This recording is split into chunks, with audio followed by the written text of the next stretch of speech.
help it that you popping and they stopping. You can't help it that you packing and they lacking. You can't help it that you great and they late. You happy and they crappy. Ain't got nothing to do with you. That's a damn problem. That's a damn problem. That's a damn problem. Ain't got nothing to do with you. That's a damn problem. That's a damn problem. That's a damn problem. Ain't got nothing to do with you. That's a damn problem. Love you, bye. Welcome back to my channel. Today I'm going to be giving commentary on the Moesha and Sheryl Lee situation. Well, Brandy, Sheryl Lee Ralph. But yeah, so I want to thank y'all for tuning in. Let y'all know I appreciate y'all. I have much gratitude for y'all, and thank you to the new subscribers. I don't know, I think that's it, because I think I said a mouthful in my like little update the other day. I'm still like, dang, should I really do a part 2 to that? But yeah, we'll get into that if I do a part 2. But yeah, we finna get into this video. This is one that I haven't watched yet, so yeah, don't be surprised if I get extra upset. But I'm gonna try to do better with that, because to be honest with y'all, like sometimes I can't help but to watch the videos first, for real. I need to stop doing that, for real.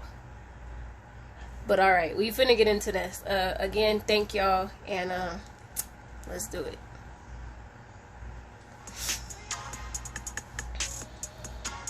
Moesha premiered in January 1996 with the lead character played by Brandy Norwood, navigating her way through school, friendships, romances, and her home life. Sheryl Lee Ralph played the role of Dee Mitchell, the strict but lovable wife. Alright, so I know we ain't even got that far into it yet, but if y'all did not ever watch Moesha, like, you missed out. I think they still have replays on Netflix, but I'm not sure. I think that's where I was watching, like, the replays of it. But yeah, like, I'm not even gonna lie, growing up, there's just certain shows that you couldn't live life without watching, man, and this was one of them. The cast was like cool, you know what I'm saying? Like, everybody seemed like they vibed extra good or whatever. And then on top of that, like, I was a huge Brandy fan, so to see her like take on an acting role, like, well, no, not even to see her take on one, because she might have been in stuff before that, but I wasn't aware at that time, or wasn't paying attention. But yeah, I just had to get that out the way real quick. Of Frank Mitchell and Moesha and Miles's stepmom. Initially, Sheryl was thrilled to work with a cast of talented black actors, but after several years, issues on and off the set wreaked havoc in her life. She ultimately decided to walk away from the hit show after 5 seasons. Why? Well, I don't know how many people knew, like, right off the bat, because to be honest with y'all, I know I watched it like when it first started airing, because it was like on UPN and some other networks, I think. But how many of y'all didn't know? I mean, how many of y'all did know that Dee was not the biological mother? Like, I had to literally go back and watch all the stuff, because I'm like, something's not adding up. Like, how didn't I know this? And then when I finally caught on to what was going on, I was like, that's crazy. Like, whole time I was like, why is Moesha / Brandy acting this, well, we won't say / Brandy, we'll say, I was just like, why is Moesha acting this way? Like, what is her problem? You know what I'm saying? So let's get back into it. all boils down to toxicity and a history of being disrespected. You're gonna need something to munch on for this one, so head on over to rrgsnacks.com, our online concession stand that has an assortment of turkey, beef, and bacon jerky, buffalo wing popcorn, and gummy sour bears. Those of you who watch our videos know that we're a bit long-winded, and we don't like to just jump right into a topic. We like to give you a little bit of a backstory because it gives us better insight into how people behave and why they make certain decisions. So, to get a clear understanding of why Sheryl left Moesha, we have to dive deeper into the struggles she faced before she was cast as Dee Mitchell. So bust open a bag of popcorn and let's take a trip back to The crazy part is, like, I was today years old when I found out she even left. Like, I know there were some things going on behind the scenes between Brandy and Countess Vaughn, but even with that, I was like, nah, that can't be true. You know what I'm saying? Like, there was a part of me that didn't want to believe that these people were not, like, actors and actresses. You know what I'm saying? Like, a part of me was like, bro, there's no way. You feel what I'm saying? But there's been way too many stories about, you know, the quote-unquote black shows, and cast members having issues. I'm gonna have to, like, I want to see, I don't know if they ever did anything about the Family Matters mom. Like, she seemed to be the only one, like, going strong right now. I'm gonna have to look into that. But let's get back into it. 1977 when Sidney Poitier put her in his film A Piece of the Action. In 1981, Sheryl snagged her breakout role as Dina Jones in the Broadway musical Dreamgirls. Her original castmates included Jennifer Holliday as Effie White and Loretta Devine as Laurel Robinson. Sheryl told the Unbothered podcast that one day during rehearsals, they were all pulled aside and given a piece of paper to sign. Sheryl said she felt like they should have someone look over the document for them, but they were told that if they didn't sign it, they wouldn't be able to move forward with the production of Dreamgirls. See, and that's a huge thing. Like, I was explaining that to somebody. I said, I do get there are situations where, you know, you're on a time limit, time frame, or whatever the case may be. So when it comes to looking over papers, like, yeah, you might have to set aside some time and whatnot. But when there's pressure involved, like, you gotta step back and look at those situations. And that's something, I won't say I just learned it. It's just something that became more clear, especially dealing with, like, going to dealerships and stuff like that. It's like, first of all, if I feel like you pressuring me and I don't feel like you're listening to what I'm saying I need and stuff like that, if you trying to put me in a position to where it's like, oh, you got to make this decision right now, like, I'm already off it. You know what I'm saying? Like, and it's the same way in relationships. Like, my last relationship, situationship, entanglement, I don't even consider it a relationship. But my last situation, like, dude would just be like popcorn. I'm like, first of all, no, sir.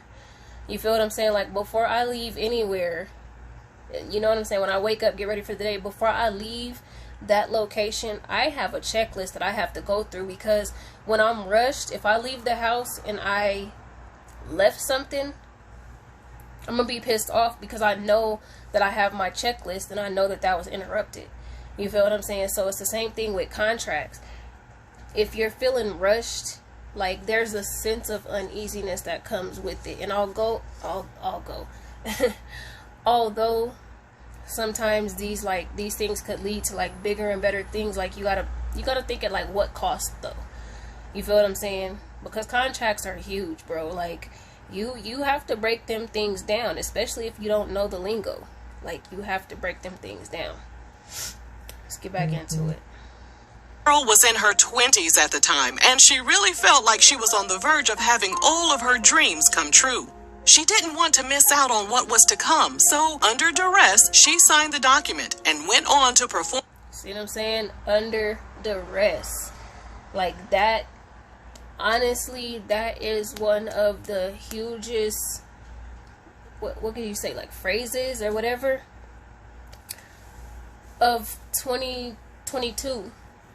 Like, keep that in your back pocket, because when you do things under duress, that means you did it because of this, you did it because of this person. You did it because of that person. You did it because you felt threatened.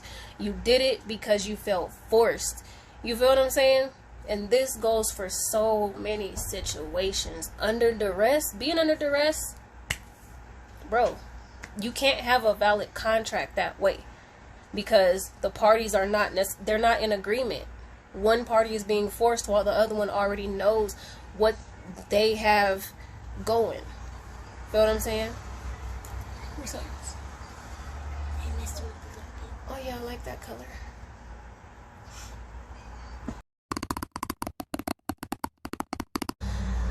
Let's get back into it. But remember, under duress. Go look that up. Go memorize it. Go use it to your advantage. I am not going to say no more about that. In the show over 1,000 times. RRG has featured several stories about artists that have unknowingly signed away their music royalties to record companies.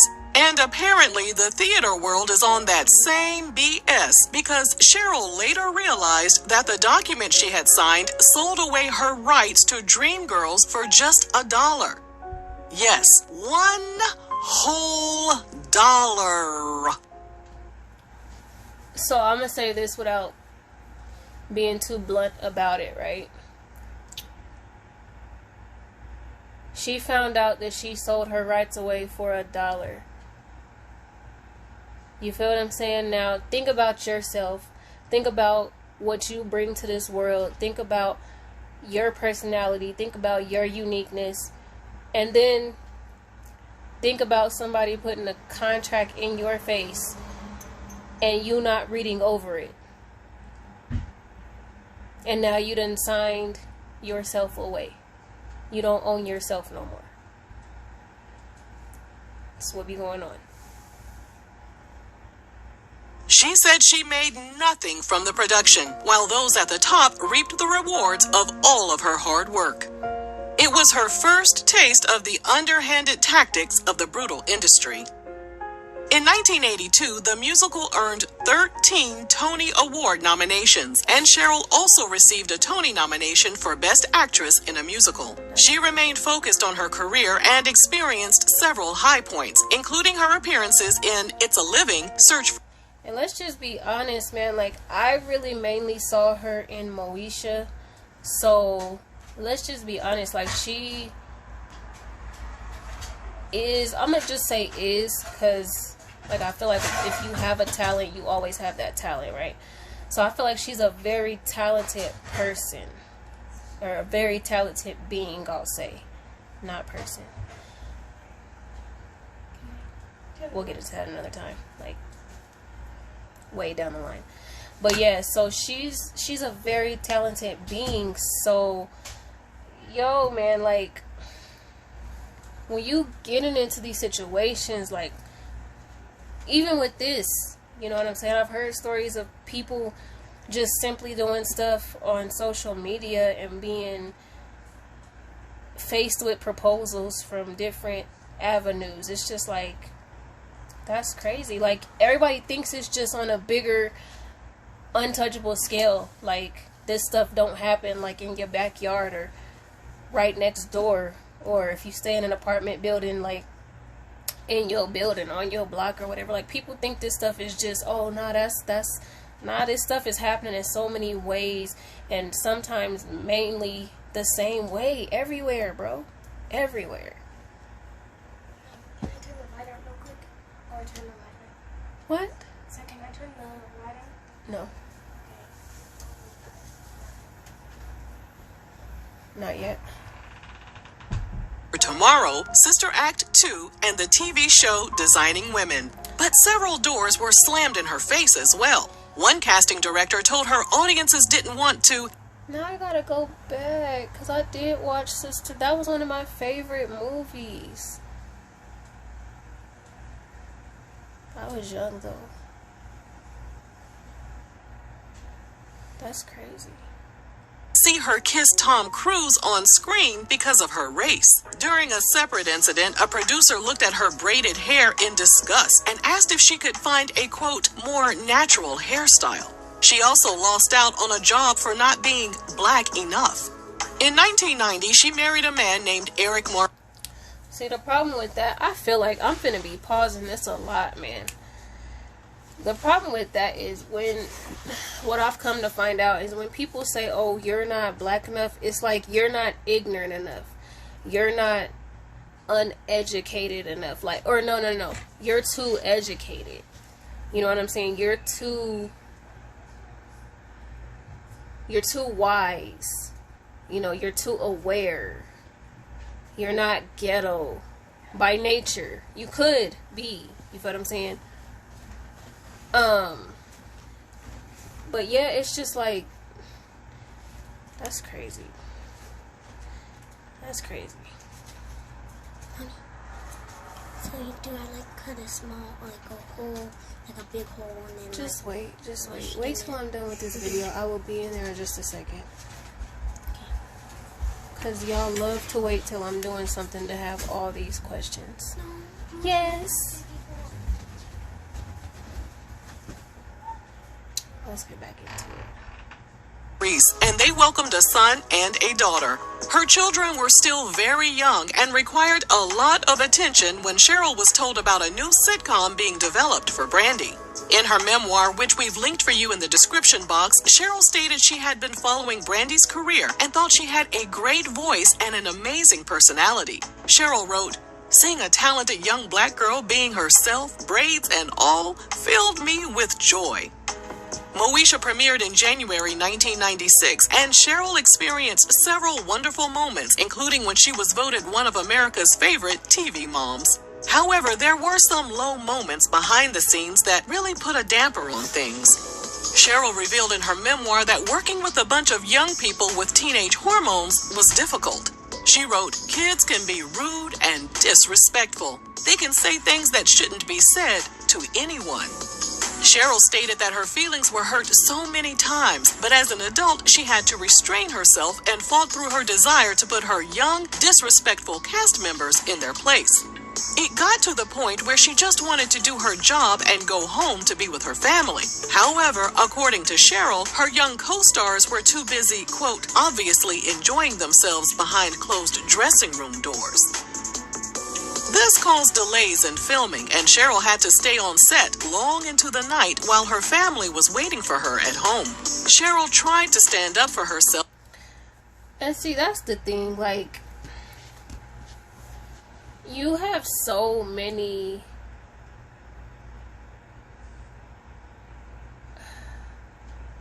restrictions, I guess. How do I want to word it? You're expected to do certain things, right?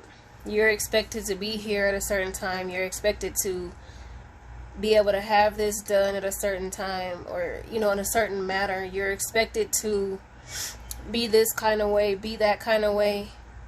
But, like, to hear, like, that type of stuff going on, it's like, bro, y'all are, at this point, y'all are interfering with my actual life. Like, this is not my life for real.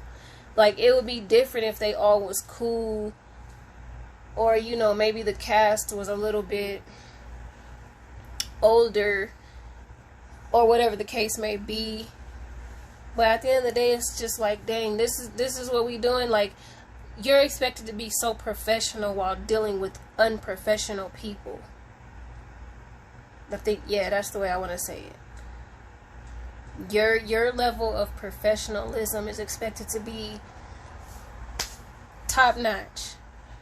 You know what I'm saying? Never lacking. But then you gotta deal with a bunch of bull crap. Like, bro, that creates a hostile work environment, bro. And the other crew members who had families to get home to, but her young co-stars weren't having it. Sheryl said that eventually her castmates started to see her as the wicked stepmother who was ruining all of their fun.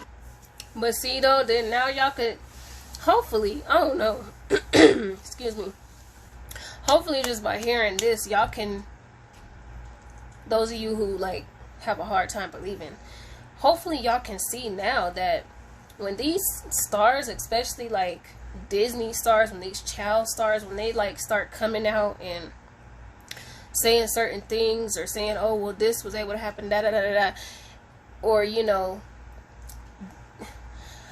I was involved in this and involved in that. Like, hopefully y'all can start to see that this kind of thing is not, it's not unnatural for these type of situations. There's no supervision, like, to the extent of,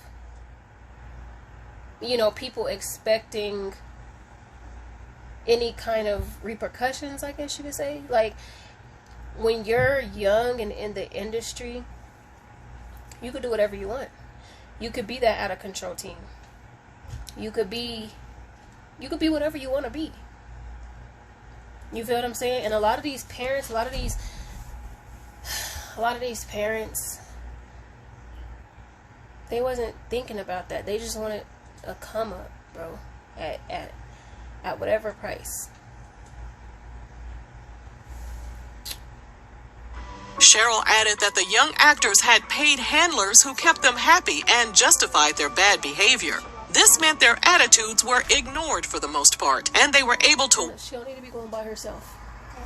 She said she don't need to be going by herself. Oh. She can just say bye. I thought you was already gone. No, she said she can say bye. Yeah, y'all don't need to be going by yourself. Alright, bye. Bye. I'll see you later. Okay. Have a good night. You too. Yeah, everybody doesn't need to go. Maybe 2 people.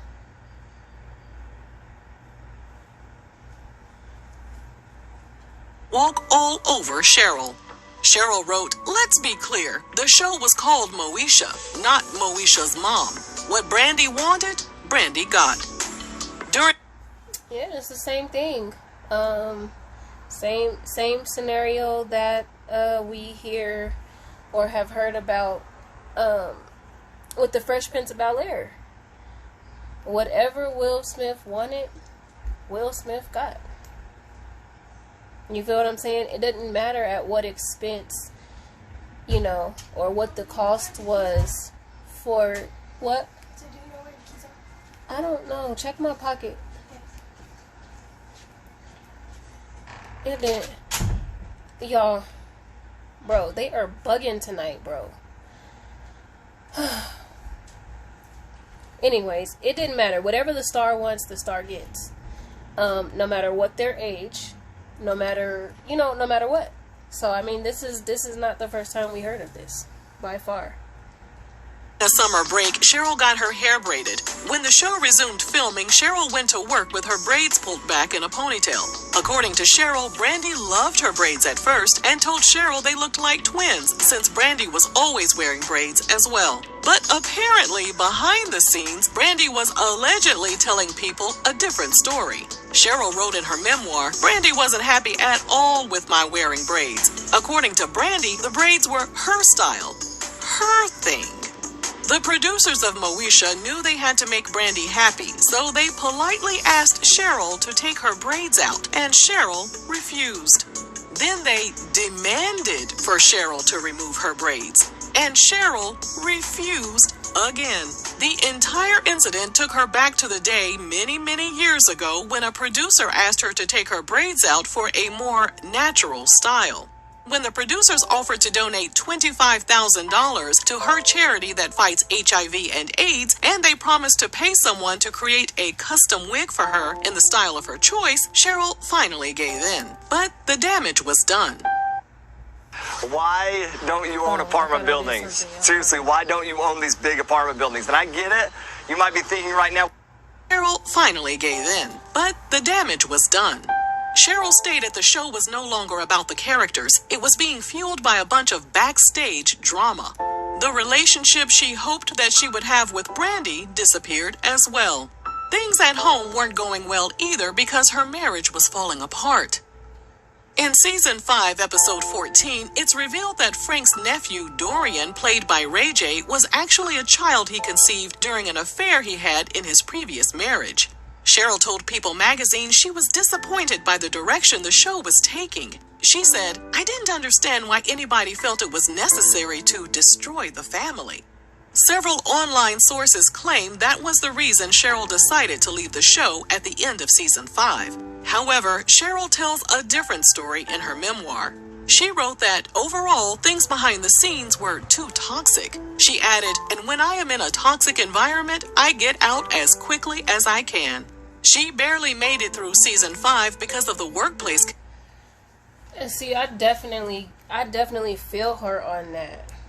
Because on the one end, we have...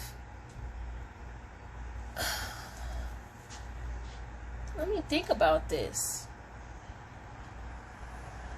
Because it's never like, you feel what I'm saying? Okay, we have Family Matters. We had... I mean, of course, Fresh Prince of Bel-Air. But I'm saying, like, we had Family Matters. Like, yo, y'all gotta help me, because Family Matters is like the only... Dang. One-on-one, but they were split up. Nah. Yo, y'all for real gotta help me, because the only thing that's coming to me right now is Family Matters being the only show that actually had, the only black show that actually had the mother and father was married with all of their children. And even though they got into things, even though they got into things like, you know, arguments and whatnot, and even though the children, got into trouble, growing pains and whatnot, they still, like, stuck together.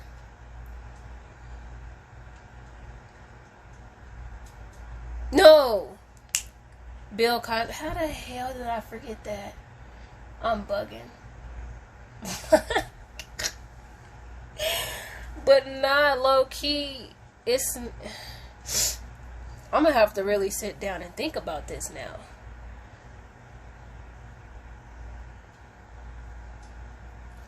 Family Matters, Cosby Show.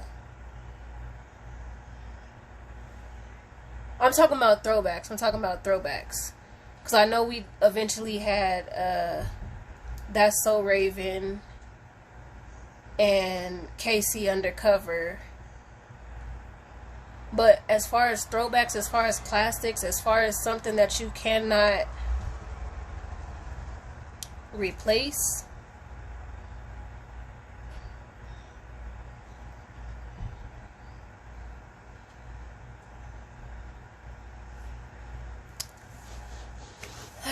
R.I.P. man, to the good old days. But also, like, it's better days, it's better television coming.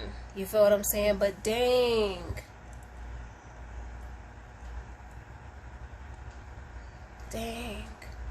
That is crazy.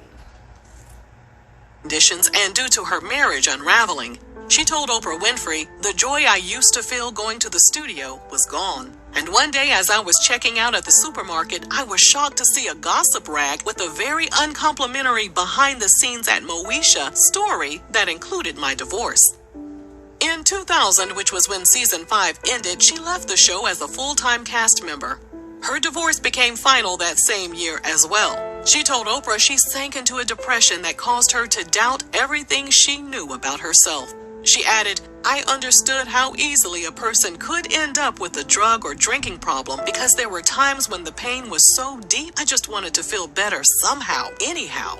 There were nights when she couldn't sleep. Her blood pressure bounced up and down. She stopped eating and she withdrew from the world. Her stress level got so high that her hair started falling out. One morning, as she brushed her teeth, she noticed bags underneath her eyes and saw what was left of her hair. She decided it was time to heal. She was determined to pick herself back up for her own sake and for her children. She told Oprah, "The road to healing would be long and it wouldn't be easy, but I had to start that journey right away on my own." She fell in love again and married Pennsylvania Senator Vincent Hughes in 2005. A few of her bridesmaids included Loretta Devine, Jennifer Lewis, and Patti LaBelle. In 2006, Dreamgirls was turned into a film starring Jennifer Hudson as Effie, Beyonce as Dina, and Anika Rose as Laurel. Sheryl told the Unbothered podcast she was disappointed that the cast and crew shunned her and the OG Dreamgirls from the Broadway play. Sheryl said she was essentially X'd out of the entire film, and if she had been called in to give Beyonce some guidance on playing the role of Dina, Beyonce would have won at least one award for her performance. It wasn't until 13 years later that she ran into Beyonce at the 2019 grand opening of Tyler Perry's studio. Sheryl said as she walked down a flight of stairs, Beyonce was standing at the bottom with open arms. Beyonce told her, "I want to thank you for everything you have done for me and the girls." Sheryl told the Unbothered podcast that it didn't heal all the wounds, but she accepted Beyonce's words.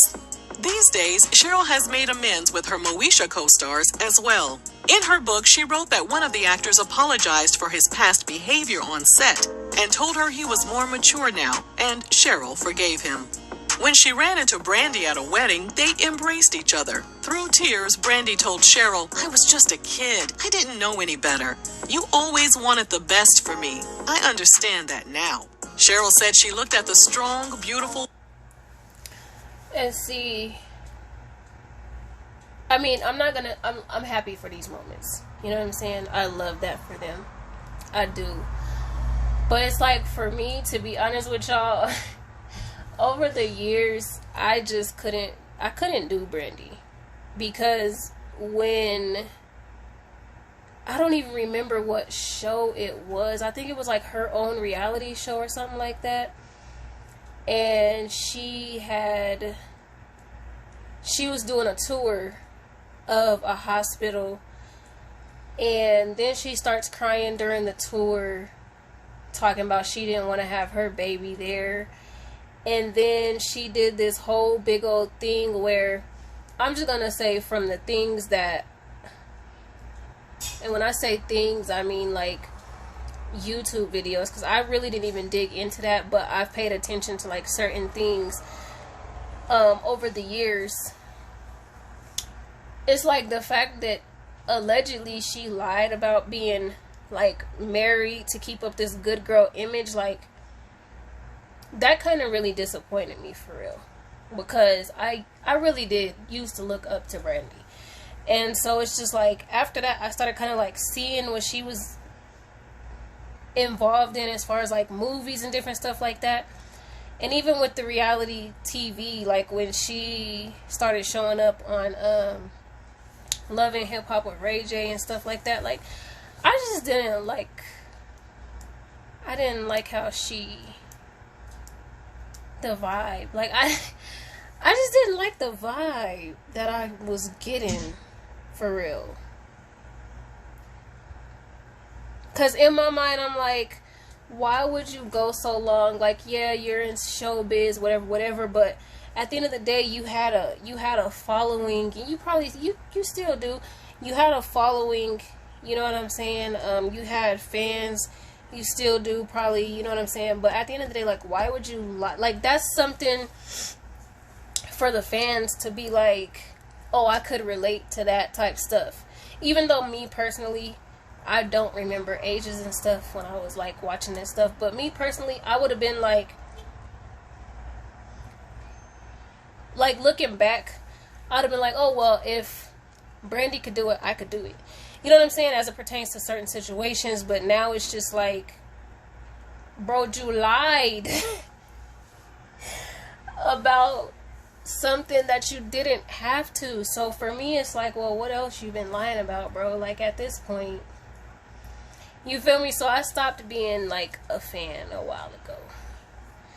But I love that for them, that they were able to like patch things up, reconcile, and things like that.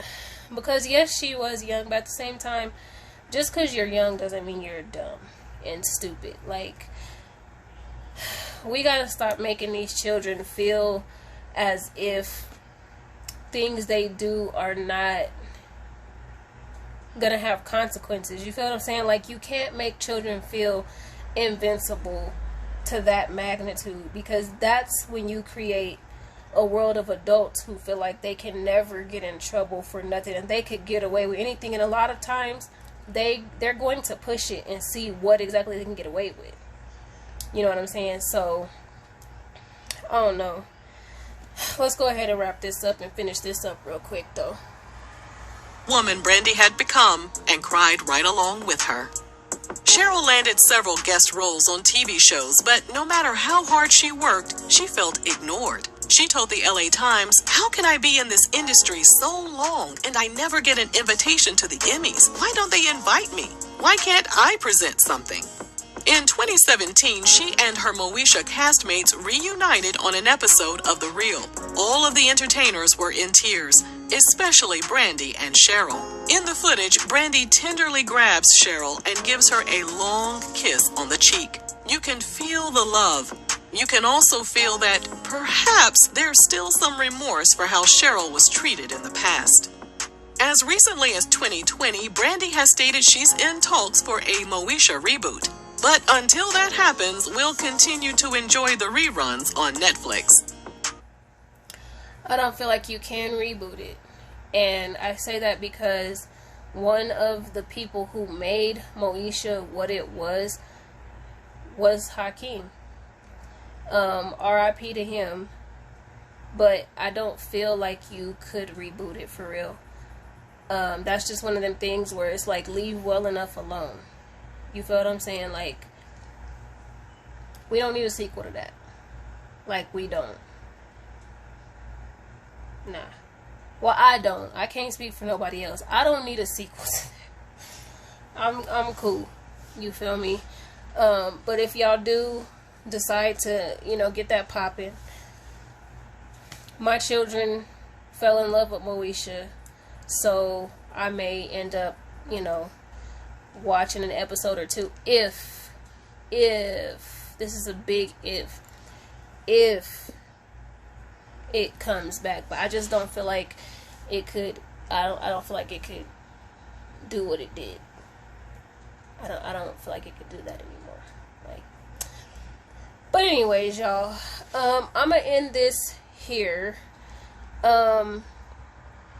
If you want to catch the last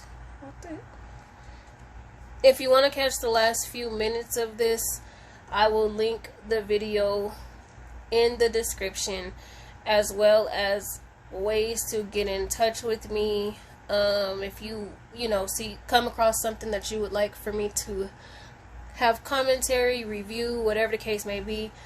I don't know, man, like, it sucks because it's like the people that we fell in love with, well, I say we. When I say we, I mean people from my generation. If you grew up watching Fresh Prince of Bel-Air, Moesha, hanging with Mr. Cooper, In the House, let's see, Family Matters, different stuff like that, one-on-one. Like, if you grew up watching that stuff, you can clearly see that